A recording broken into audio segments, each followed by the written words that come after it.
Сәлеметсіңдер ме, балалар? Қазір бізде математика сабағы. Мен сендерді көргеніме қуаныштымын. Бүгінгі біздің сабағымыздың тақырыбы құрама есептер Алматыға саяхат.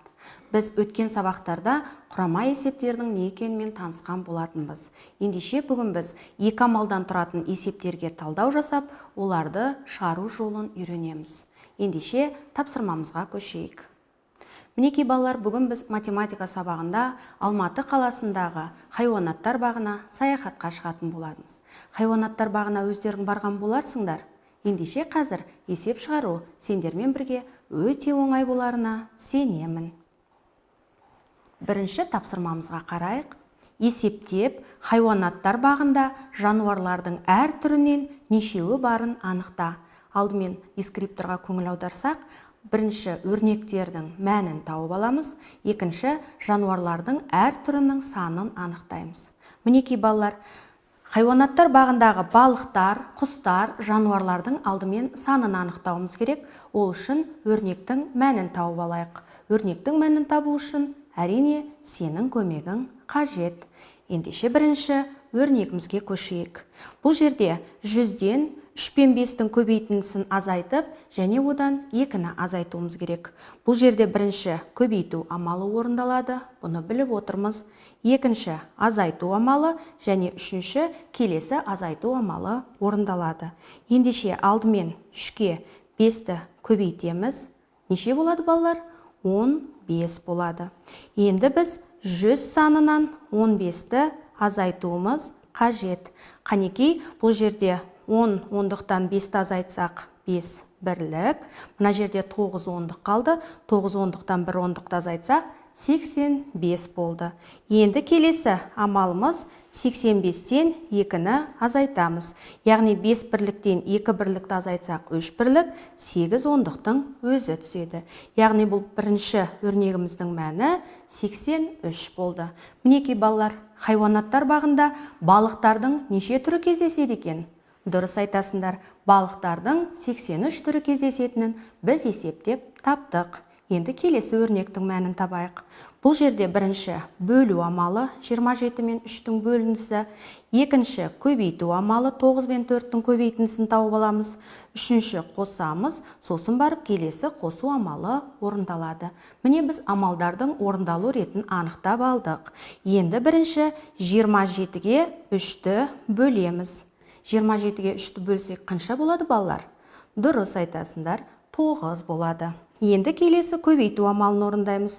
9 бен 4-тің көбейтіндісі әрине 36-ға тең екен. Енді келесі қадам 55-ге 27 мен 3-тің бөліндісі, яғни 9-ды қосып аламыз. 55-ке 9-ды қоссақ, бірліктен бірлікті қосып алайық. 9-ға 5-ті қоссақ 14, 4-ті түсіп 1 ойда, 5 ондыққа 1 ондықты қоссақ 64 болады екен. Енді біз 64-ке келесі 9 бен 4-тің көбейтіндісі 36 болған, 64-ке 36 санын қосамыз. Қанекей бірінші бірлікке бірлікті қосып алайық. 4 бірлікке 6 бірлікті қоссақ 10 болады. 0-ін жазамыз, 1-і ойда. 6 ондыққа 3 ондықты қоссақ 9 ондық, ойдағымен 10 ондық. Ендеше балалар, хайуанаттар бағында құстардың 100-ге жуық түрлері кездесетінін біз мінекей есептеп таптық. Келесі жануарлардың түрлерін табу үшін келесі өрнектің мәнін табайық. Бұл жерде бірінші бөлу амалы орындалады, екінші көбейту амалы орындалады, үшінші қосу амалы орындалады. Солай емес пе балалар? Ендеше алдымен 20-ны 5-ке бөліп алайық. Бұны сендер есептеп отырсыңдар, әрине 4 болады. Келесі қадам 4-ті 9-ға көбейтейік. Неше болады балалар? 36 екен. Енді соңғы қадам 36-ға 38-ді қосайық. Бұл жерде 6 бірлікке 8 бірлікті қоссақ 14 бірлік, бірлік ойда, 3-ке 3-ті қоссақ 9, 6 ондық, ойдағымен 7 ондық болады. Мінекей балалар, біз хайуанаттар бағында жануарлардың 74 түрі бар екенін есептеп таптық. Жарайсыңдар балалар. Келесі тапсырмамызға көшейік. Бұл жерде бізге есеп беріліпті. Қанекей бұл есепті не туралы екенін суретке қарап байқауға болады. Әрине бұл хайуанаттар бағындағы керік туралы екен. Хайуанаттар бағында керікті көрдіңдер ме өздерің? Әрине ол әдемі жан-жануарлардың біріне жатады. Ендеше есебіміздің шартын оқып көрейік. Аналық керіктің массасы 6 центнер. Аталық керіктің массасы аналығына қарағанда 2 есе ауыр. Ал төлінің массасы аталығынан 6 есе жеңіл. Керік төлінің массасы неше центнер? Бұл жерде есептің шартына қарасаңдар, аналық керіктің массасы белгілі екен. Ендеше шартына жазамыз. Аналық керіктің массасы 6 центнер екені белгілі. Келесі, аталық керіктің массасы аналығына қарағанда 2 есе ауыр. Аталық керіктің массасы белгісіз әрине, бірақ 2 есе ауыр. Неден 2 есе ауыр? Аналық керіктен. Енді келесі төлінің массасы, яғни төлі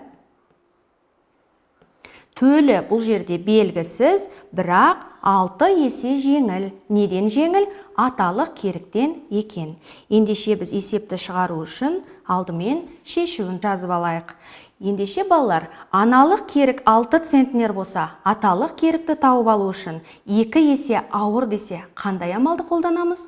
Мінеки балалар, біз 6 центнерге 2 есе ауыр дегендіктен көбейту арқылы аталық керіктің массасын табамыз. Яғни аталық керіктің массасы 12 центнер екен. Енді бізде келесі төлінің массасын тауып алуымыз керек. Ал төлінің массасы аталық керіктен 6 есе жеңіл дейді. Есе жеңіл десе қандай амал қолданатынымызды біліп отырсыңдар. Әрине бұл жерде 12-ні 6-ға бөлеміз.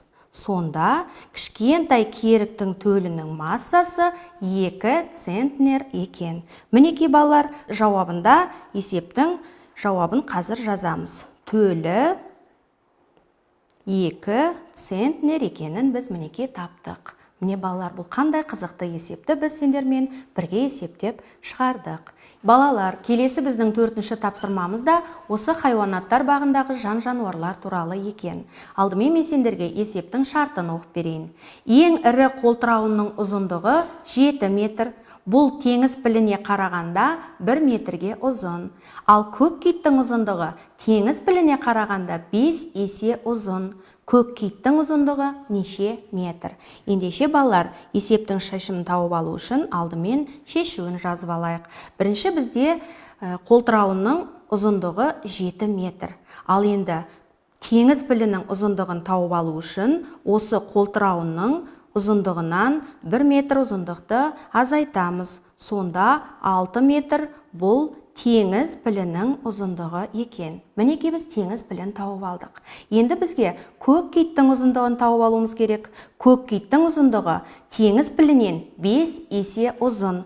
Ендеше осы теңіз пілінің ұзындығынан 5 есе ұзын дегендіктен 6-ға 5-ті көбейтеміз. Сонда 30 метр. Бұл көк киттің ұзындығы. Мінеки балалар, біз бүгінгі сабақта көк киттің ұзындығын оңай жолмен тауып алдық.